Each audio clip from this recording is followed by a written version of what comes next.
আসসালামু আলাইকুম। পরন্ত বিকালের ঠিক পদ্মা সেতুর কাছ থেকে শিমুলিয়া সুন্দর একটি মুহূর্ত, একেবারে সূর্যের অন্তিম মুহূর্ত দেখতে পাচ্ছেন। আসলে আজকে শুক্রবার, একেবারে এই শিমুলিয়া ঘাট থেকে শুরু করে একেবারে পুরাটা পুরাতন ফেরিঘাট পর্যন্ত কিন্তু এরকমই থাকে। বিশেষ করে পর্যটক, হাজার হাজার পর্যটক থাকে।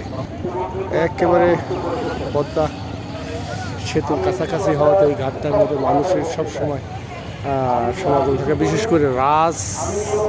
করে রাত যত গভীর হয় এখানকার মানুষের সমাগম ততই বাড়ে এবং চিত্রনাট্য আরও ক্লাইম্যাক্স হয় আর কি, মানে সুন্দর, আরও সুন্দর এই আর কি। তো ভালো থাকুন।